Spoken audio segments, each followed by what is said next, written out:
नमस्कार मैत्रिणींनो, योगिता आशा स्वयंसेविका या चॅनलवर तुमचं स्वागत आहे. आपण आज बघणार आहोत उत्तरपत्रिका बघणार आहोत एप्रिल 2026. तर चला आपण सुरुवात करूया. प्रश्न पहिला, योग्य पर्याय निवडा. पहिला, बाळंतपणानंतर 6 महिने बाळाला अंगावर दूध पाजणाऱ्या आईने कोणत्या गोळ्या घेऊ नये? पहिलं सेटक्रोयन, दुसरं मालायन, तिसरं इपिल्स, चौथं वरील सर्व. सेटक्रोयन म्हणजे छाया म्हणतात त्याला, तर आपल्याला उत्तर आहे ते वरील सर्व हे योग्य उत्तर आहे. दुसरा प्रश्न, इंजेक्शन अंतरा MPA हे कशासाठी वापरले जाते? पहिलं तापासाठी, दुसरं दुखणे बंद करण्यासाठी, तिसरं संतती प्रतिबंधक आणि चौथं यापैकी नाही. तर त्याचं उत्तर आहे संतती प्रतिबंधक हे योग्य उत्तर आहे. तर तिसरा प्रश्न, किशोरी अवस्थेतील काही ठळक विशेषता कोणत्या? पहिलं कल्पना विश्वास रमण्यास आवडे, दुसरं शारीरिक बदला सोबतच पोक्तपणा येऊन समाजाशी संवाद साधण्याचा प्रयत्न सुरू असता, तिसरं परात्वलंबित्व टाकून स्वतःच्या पायावर स्वतंत्ररित्या उभे राहण्याचा सतत प्रयत्न करणे आणि चौथं वरील सर्व. तर किशोरी अवस्थेतील काही ठळक विशेषता ह्या सगळ्या गोष्टी त्यामध्ये येतात, म्हणून आपण वरील सर्व गोष्टी हे योग्य उत्तर आहे. आणि चौथा, उष्माघात म्हणजे काय? पहिलं शरीर थंड पडणे, शरीराचे तापमान जास्त होणे, तिसरं शरीराचे तापमान सामान्य असणे, चौथं वरील सर्व. तर आपलं योग्य उत्तर आहे शरीराचे तापमान जास्त होणे. आणि पाचवा प्रश्न, इंजेक्शन अंतरा हे किती दिवसात द्यायचे आहे? पहिलं महिन्यातून 1 वेळा, दुसरं 2 महिन्यातून 1 वेळा, तिसरं कधीच नाही, तिसरं 3 महिन्यातून 1 वेळा. तर आपलं योग्य उत्तर आहे 3 महिन्यातून 1 वेळा हे योग्य उत्तर आहे. हा प्रश्न इकडे आणि हा इकडे चुकून झालेला आहे, पण आपल्याला योग्य उत्तर हेच आहे. तर तुम्ही हे लिहू शकता. प्रश्न दुसरा, योग्य जोड्या जुळवा. पहिलं आपण लगेच त्यांच्या उत्तरं बघूया. पहिलं पिवळी फळे पपई आंबा गाजर, जीवनसत्व अ स्रोत त्याचं उत्तर आहे. पुरुष नसबंदी ह्याचं उत्तर संतती प्रतिबंध कायमस्वरूपी. आणि तिसरं आहे सॅनिटरी नॅपकिन, त्याचं उत्तर आहे योग्य विल्हेवाट. आणि चौथा फास्ट फूड, त्याचं उत्तर आहे अयोग्य आहार. पाचवा गोंधळल्यासारखे बोलणे, त्याचं उत्तर उष्माघाताचे लक्षण. तिसरा प्रश्न बघूया, चूक की बरोबर पर्याय निवडा.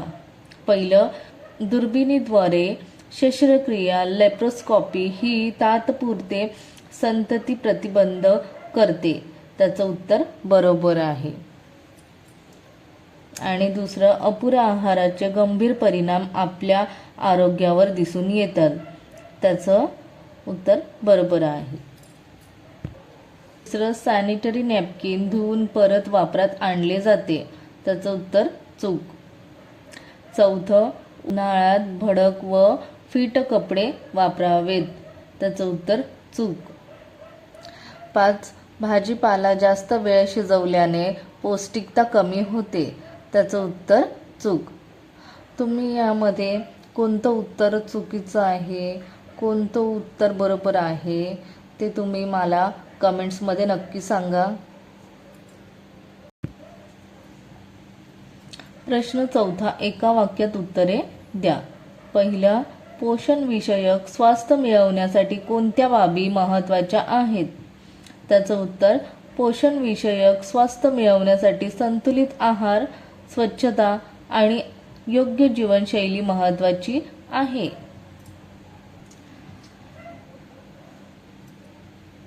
दुसरा प्रश्न, प्रथिने व कॅल्शियममुळे शरीराला कोणता फायदा होतो? त्याचं उत्तर, प्रथिने व कॅल्शियममुळे शरीराला हाडे मजबूत आणि स्नायू मजबूत होतात आणि शरीराची वाढ होते. प्रश्न तिसरा, उष्माघाताची 2 लक्षणे सांगा.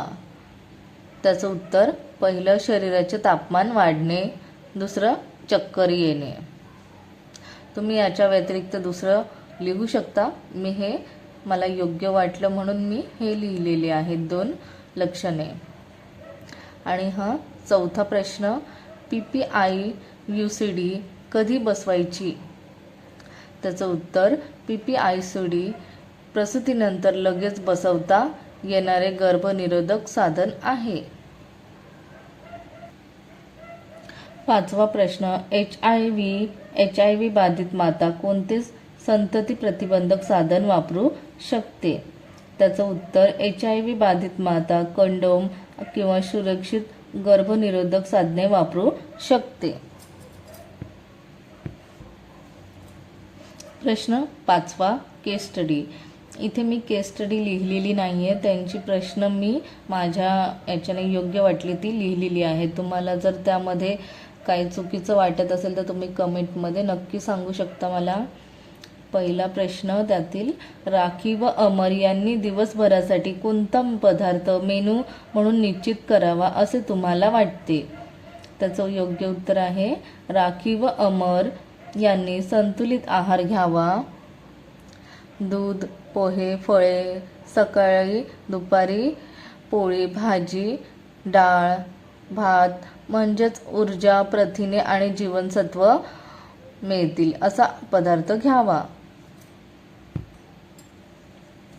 त्यातील दुसरा प्रश्न, आईने मुलांना घरी उपलब्ध असलेल्या खाद्यपदार्थातून मेनू बनवण्यात का सांगितले? त्याचं उत्तर, आईने त्यांना घरी उपलब्ध असलेल्या भाज्या, डाळी आणि इतर वस्तूंबद्दल सांगितले कारण त्यावेळी आणखी इतर वस्तू विकत किंवा उधारीवर आणणे शक्य नव्हते. गोड्या तेलाशिवाय मसाले, साखर आणि मीठ, कणिक, तांदूळ, डाळी, कोबी, कांदे, कोथिंबीर, अंडी, चिकन आणि दूध या गोष्टी उपलब्ध होत्या. प्रश्न तिसरा, आईने मुलांना स्वयंपाकात मदत करण्यास का सांगितले?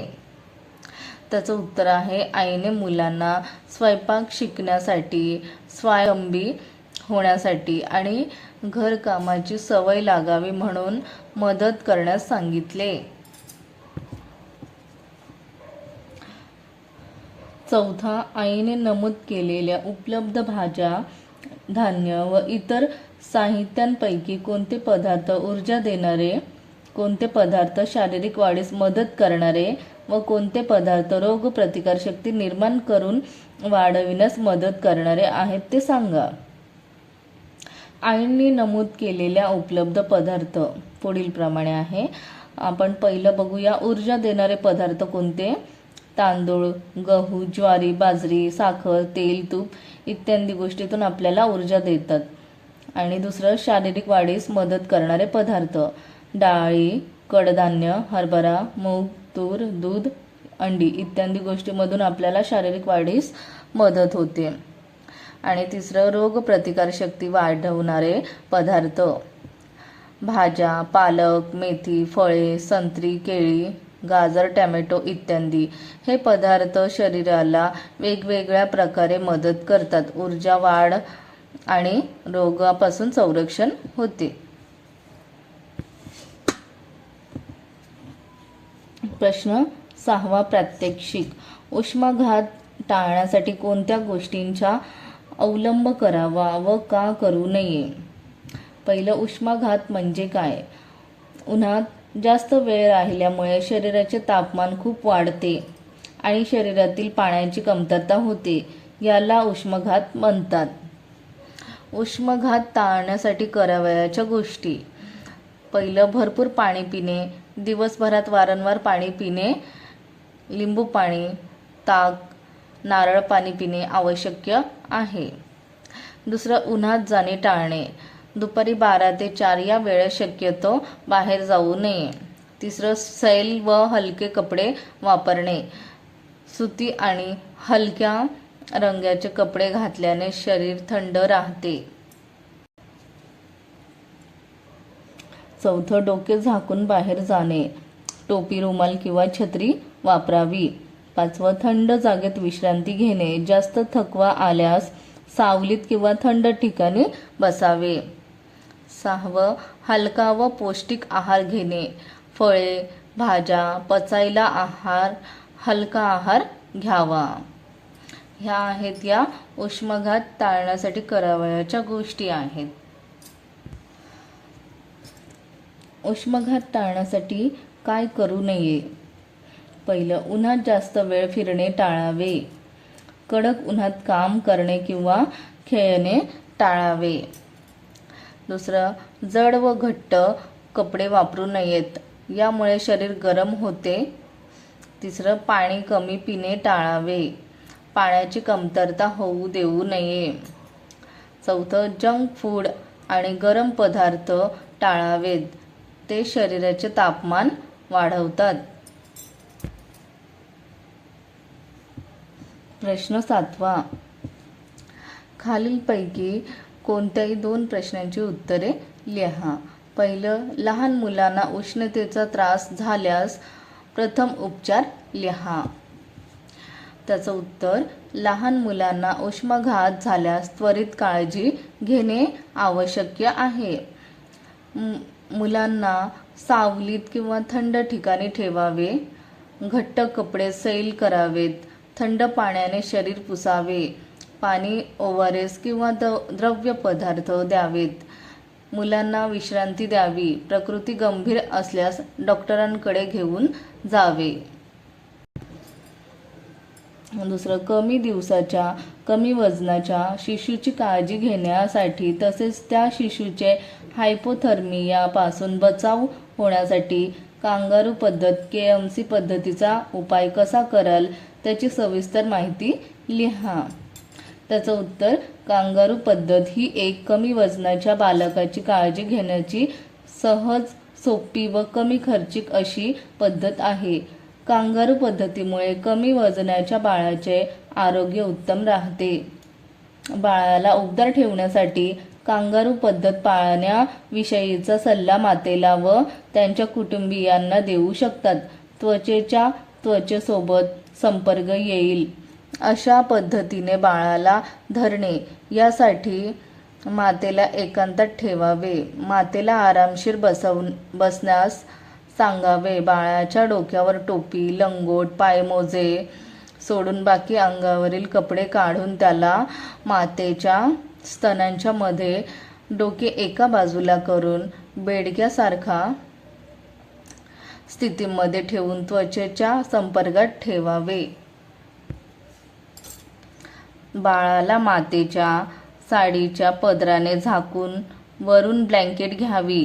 माता हजर नसल्यास तिच्या निरोगी पतीला किंवा वडीलधाऱ्या व्यक्तींना कांगारू पद्धतीने 1 तास, कमीत कमी 1 तास बाळाची काळजी घेण्यास सांगावे. बाळाचे तापमान कमी होऊ नये म्हणून डोके कपड्याने व टोपीने झाकावे. अशा पद्धतीने कांगारू पद्धतीचा वापर केल्याने शिशूचे वजन वाढण्यास तसेच शिशूच्या हायपोथर्मियापासून बचाव होण्यासाठी मदत होते.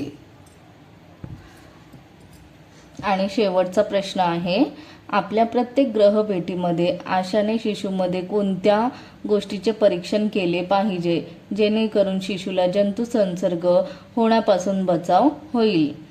त्याचं उत्तर, पहिलं, बाळाला थंडीपासून संरक्षण मिळणे. दुसरं, बाळाला दिवसा व रात्री किती वेळा आईने दूध पाजते बाळाचे व्यवस्थित स्तनपान करते ते बघावे. तिसरं, वजन, तापमान, डोळे, त्वचेचा पिवळेपणा, त्वचेला सुरकुत्या किंवा त्वचा लाल होणे, बेंबीमधून पू येणे, त्वचेवर फोड येणे, बाळाचे रडणे, फुगलेले पोट, श्वसनाचा दर बदलाची लक्षणे, शक्तिहीन हात पाय बाळाचे स्तनपान न करणे, छाती आत जाणे, ताप येणे किंवा हात लावल्यावर गार वाटणे. प्रश्नपत्रिका आपली संपलेली आहे. त्यांची उत्तरं मी माझ्या पद्धतीने लिहिलेली आहेत. त्यात तुम्हाला काही चुकीचं वाटत असेल तर तुम्ही नक्की कमेंटमध्ये सांगा. आणि माझ्या व्हिडिओला अशाच पुढील प्रश्नपत्रिका बघण्यासाठी माझ्या चॅनलला लाईक करा, शेअर करा, सबस्क्राईब करा, हाईप करायला विसरू नका. थँक्यू.